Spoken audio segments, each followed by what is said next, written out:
Dan ada orang-orang yang memutus hubungan kepada gereja, dan berkata, gereja ini telah menjadi murtad, karena gereja ini telah melakukan ini dan itu. Dan kita hanya duduk dengan membenamkan kepala kita di pasir dan tidak berkata apa-apa, apakah kita ini pengecut, dan seterusnya. Saya meyakini gereja itu adalah biji mata Tuhan.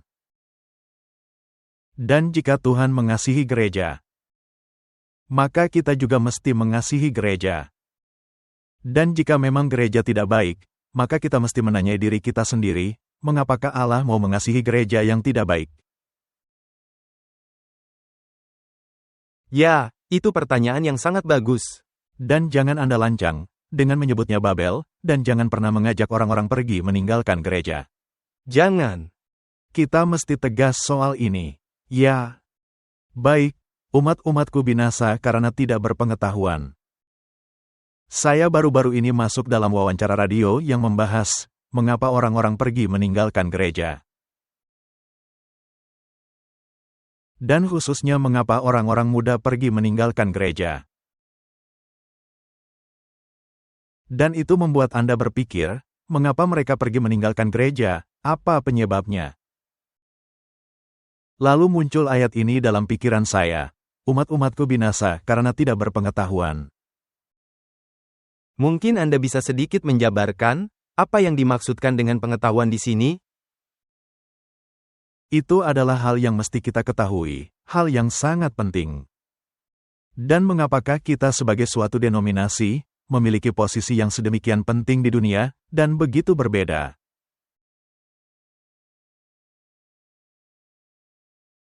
Dan mengapa menjadi hal yang tidak nyaman bagi banyak orang, ketika mereka berbeda? Mengapakah begitu perlu agar diterima oleh dunia? Ketika kriteria yang Allah berikan yaitu, pisahkan dirimu dari dunia. Jadi ketika Anda mencintai dunia, maka Anda menjadi musuh Allah. Ini kata Alkitab. Ini menjadi masalah besar. Seharusnya itu menandakan sesuatu. Tekanan dari teman-teman pastinya menjadi masalah. Tetapi tidak berpengetahuan, saya pernah menanyai orang-orang muda tentang beberapa hal mendasar. Dan saya tiba kepada kesimpulan yang menakutkan, bahwa mereka tidak mengetahui mengapa kita ini disebut umat yang sisa. Mereka tidak mengetahui hal yang terjadi di tahun 1844. Oh, itu sekedar kekecewaan. Jadi, itu menjadi hal yang salah. Ini kata dunia. Mereka tidak memahami penjabaran nubuatan. Mereka tidak memahami masa 70 pekan. Mereka tidak mengetahui di mana posisi kita dalam aliran waktu.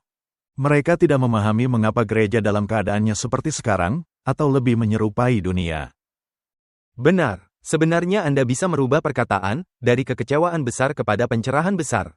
Untuk mengetahui bahwa Yesus telah berpindah pelayanan dari ruang kudus ke ruang maha kudus, dan memulai penghakiman. Ya, jam penghakimannya telah tiba. Apa artinya itu? Dan semua hal-hal ini, saya berpikir di dalam diri saya sendiri, dengan semua tuduhan yang dilontarkan. Dan orang-orang muda yang pergi meninggalkan gereja. Dan yang paling parah adalah orang-orang yang semestinya mengetahui dengan lebih baik, tetapi pergi meninggalkan gereja. Sambil berteriak-teriak di luar sana, pergilah keluar dari gereja, karena telah menjadi Babel. Nah, apakah kita menyangkal adanya hal-hal salah dalam gereja? Sebaliknya, setiap kutipan menyatakan bahwa memang adanya masalah. Memang adanya masalah, tetapi bukan itu situasinya. Situasinya ialah bahwa gereja ini, apa misi yang dibawakannya? Dan jika memang ada perorangan di dalam gereja yang tidak menjalankan apa misi gereja, itu bukanlah gerejanya yang menjadi murtad. Itu hanyalah perorangan atau kelompok, bahkan jika kelompok itu besar yang bermasalah. Umat-umat Allah harus terlihat sebagai suatu umat yang benar-benar melayani Allah, sepenuh hati, dan tidak meninggikan diri sendiri. Dan yang mengingat melalui suatu perjanjian yang paling hikmat, mereka berjanji untuk melayani Tuhan dan Dia saja. Hanyalah para laki-laki dan perempuan yang bertekad dan yang mengabdi yang akan bertahan sekarang.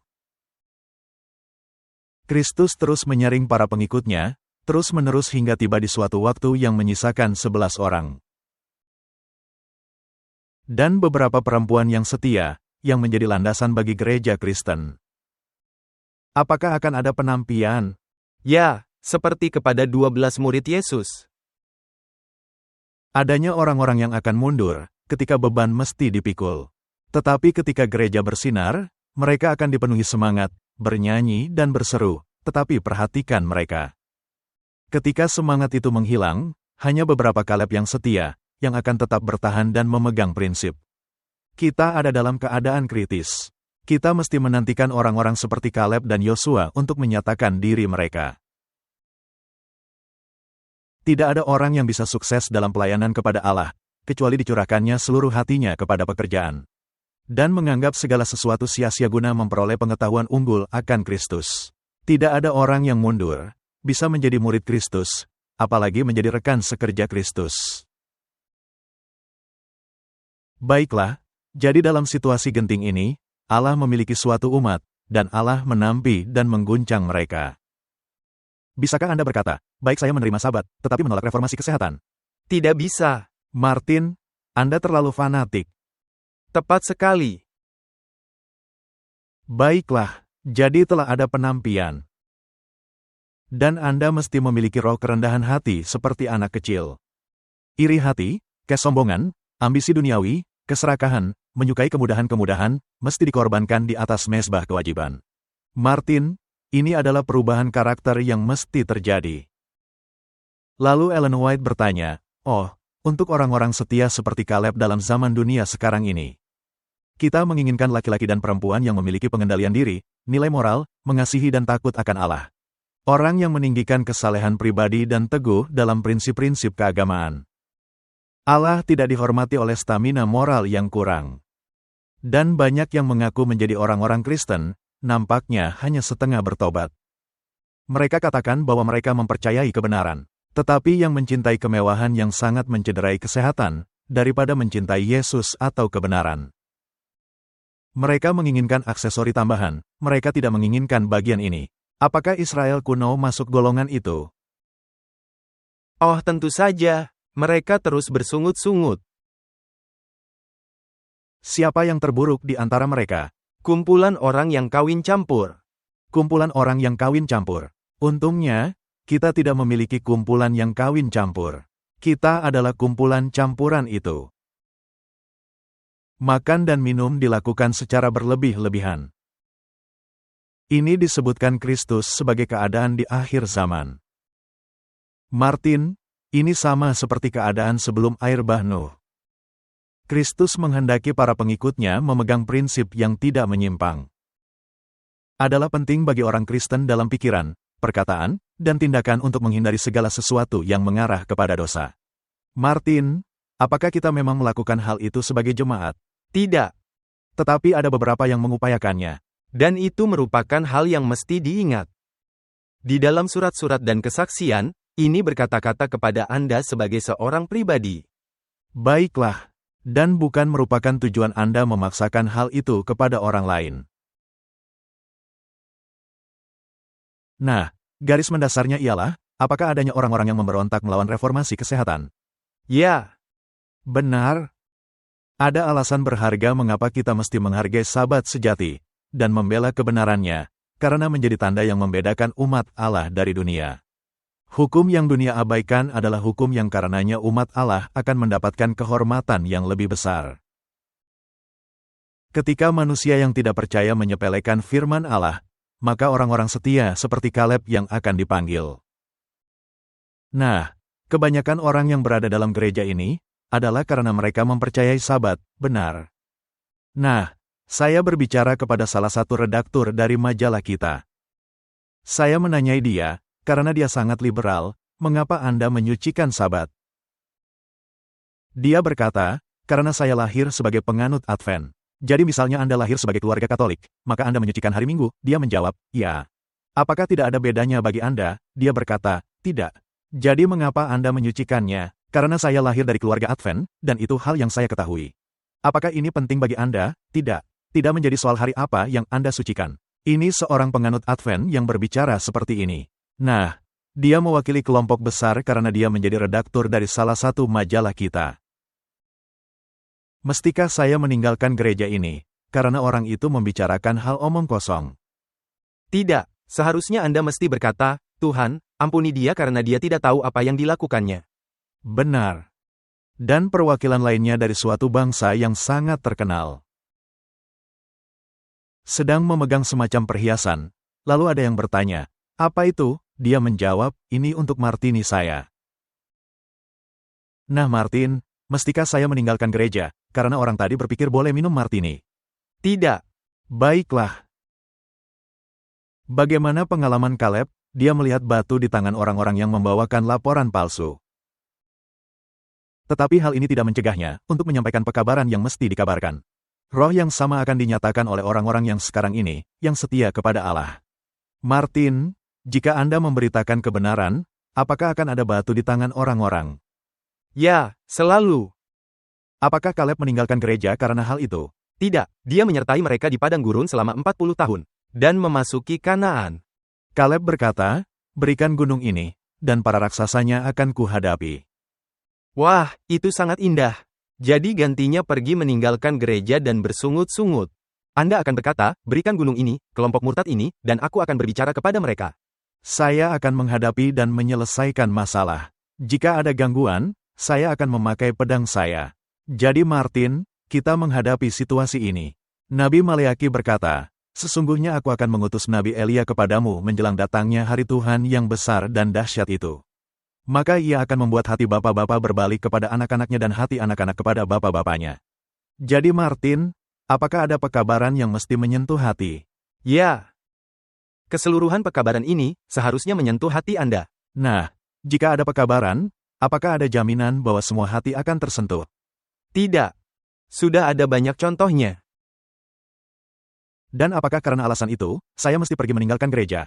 Justru sebaliknya, Anda tidak mesti pergi meninggalkan gereja. Jadi di sini Nabi menggambarkan sifat pekerjaan ini. Orang-orang yang menyiapkan jalan, guna menyambut kedatangan Kristus kedua kali, digambarkan sebagai Elia yang setia. Seperti Yohanes yang datang di dalam roh Elia, demikian pula gereja akhir zaman, mesti datang dalam roh Nabi Elia. Dan sama seperti Yohanes Pembaptis yang makan tumbuh-tumbuhan yang murni. Dan seperti Daniel yang melambangkan umat akhir zaman yang berkata, beri aku makan sayur-sayuran saja. Kita mesti menghindari semua kebiasaan yang merusakkan kesehatan, yang hidup di zaman yang merosot ini. Apakah Anda setuju? Tentu saja, Anda mesti berbeda. Anda mesti berbeda. Baiklah Martin, kenapa kita malah lebih buruk dari bangsa Israel kuno? Karena kita hanya memegang teguh Wahyu 14 ayat 6-12, dan bukannya pewahyuan. Baiklah Martin, katakan saja di sini kita ada perumpamaan yang menjadi kenyataan. Atau bisa saja dikatakan sebagai kartun politik. Dan pada dasarnya, ketika Anda menjumpai umat Allah, maka Anda berkata, wah, kita lebih buruk dari bangsa Israel kuno. Tetapi marilah kita berkata, kita ini lebih buruk dari mereka, dibandingkan Anda dengan mereka. Karena kita semua ini jemaat Laodikia. Ketika Daniel meminta doa pengampunan, apakah dia berkata mereka? Tidak, dia berkata, kami telah berdosa. Martin. Gambar kecil ini mengungkapkan ribuan kata. Di sini mereka sedang duduk dan makan bersama. Dan ada daging panggang di hadapan mereka, dan saya pikir minuman yang ada bukanlah yang terbaik. Saya rasa minuman ini adalah bisa jadi martini. Martini, dan di beberapa gereja, bisa saja ada kopi, yang disebut dosa di beberapa tempat. Tetapi bisa juga minuman berenergi, atau apapun itu. Dan di sini di gereja dikatakan, Saturday Church. Itu adalah cara untuk mengacak-acak SDA, mengatur ulang kata-katanya, huruf-hurufnya, menjadi Saturday Church. Martin, apakah bangsa Israel kuno, mereka sangat menginginkan kuali berisi daging yang di Mesir? Ya, mereka bersungut-sungut. Mereka bersungut-sungut dan berkata, kami sangat muak dengan makanan mana ini. Apakah mereka berkata demikian? Ya. Dan apakah Tuhan kemudian memberikan apa yang mereka inginkan? Ya. Dan ketika mereka kembali bersungut-sungut, apakah Tuhan memberikannya lagi? Apakah mereka menjadi sakit? Malah lebih buruk. Baiklah. Dan sementara daging itu ada di mulut mereka, mereka terkena penyakit wasting. Jadi Martin, mereka mendapatkan daging pada kesempatan tertentu. Tetapi umat kita bisa mendapatkannya, ketika mereka menginginkannya, setiap hari. Dan mereka memastikan bahwa mereka mendapatkannya, bukan? Ya, Jadi apakah kita lebih baik atau lebih buruk dari mereka? lebih buruk dari mereka. Baiklah. Makanan sehat mesti dihasilkan di Kuranbong. Dan yang mesti dikirimkan ke semua tempat, di mana standar kebenaran ditinggikan. Koran-koran sekuler membahas mengenai hewan ternak berpenyakit yang dibawa ke pasar. Dari 20 hewan ternak, hanya 1 atau 2 yang dinyatakan layak untuk dikonsumsi. Ini membuat kita bertanya-tanya. Apa yang bisa dilakukan untuk menggantikan makanan daging? Tanya orang-orang. Ini merupakan kesempatan kita guna bekerja dalam garis yang sepatutnya. Untuk maju dalam roh Nabi Elia dan menyiapkan jalan bagi Tuhan. Apakah kita melakukan itu? Tidak. Adakah yang menjalankannya? Ya, dan mereka dikecam. Baiklah. Apakah ada pertikaian dalam setiap potluck? Ya, Adanya pertikaian. Nah Martin, Allah menaruh mereka dalam diet sehat, karena dia ingin membatasi dan menghukum mereka, benar. ya, Allah tidak menghendaki hal yang terbaik bagi mereka. Jika orang tidak memahami, kita ini sedang bersikap sarkasme. Tidak, Allah tidak menghendaki bangsa Israel terkena penyakit yang menimpa orang-orang Mesir. Dan jika engkau mematuhi prinsip-prinsip yang kuberikan, tidak akan ada yang lemah di antara kalian. Bahkan baju yang kau pakai tidak rusak. Apalagi tubuhmu. Di akhir zaman, apakah hal yang sama terjadi? Ya, dan Allah menghendaki agar umat-umatnya memiliki pikiran yang jernih. Ya, ketika saya masih mengajar di universitas, saya membawa siswa-siswa saya setahun sekali ke rumah pemotongan hewan. Dan Martin, sekurang-kurangnya 1 pekan setelah kunjungan itu, mereka semua menjadi vegetarian. Karena bangkai itu akan datang dalam antrian, dan para pengawas akan berdiri berjajar. Dan bangkai itu akan terbuka dan adanya tumor besar dalam hewan itu, dan mereka akan memotongnya. Dan melemparkannya ke tempat sampah, semua bagian yang berpenyakit ini, mereka memotongnya. Dan jika sisanya kelihatan baik, maka dicap dan diizinkan dijual ke pasar. Jadi daging itu muncul dalam antrian, dengan tumor, penyakit kanker dan keadaan yang paling buruk. Dan itu merupakan keadaan paling mengerikan, sebelum digolongkan kepada daging kelas 1, kelas 2 dan seterusnya. Dan semua bagian yang buruk dan busuk dibuang ke dalam tong sampah. Lalu apa yang terjadi dengan yang busuk itu? Diproses semuanya. Diproses dan dijadikan makanan hewan ternak. Dan Allah berkata kepada orang-orang akhir zaman ini, penyakit semakin meningkat sejalan dengan meningkatnya kejahatan manusia. Ya, dan karena kutuk kepada bumi. Dan aku ingin melindungimu dari hal ini. Tolong peringatkan orang-orang, jadilah seperti Nabi Elia, jadilah teladan seperti Daniel. Semua orang berkata, apapun yang kau firmankan ya Tuhan, akan kami lakukan. Itu yang dikatakan oleh bangsa Israel. Apakah ini juga dikatakan umat Advent ketika kita dibaptiskan? Ya. Bangsa Israel mengatakan hal itu, setelah mereka menerima 10 perintah Allah melalui Musa. Baiklah, apakah kita akan pergi meninggalkan gereja, karena kelompok mayoritas tidak menjalankan hukum Tuhan? Tidak. Baiklah.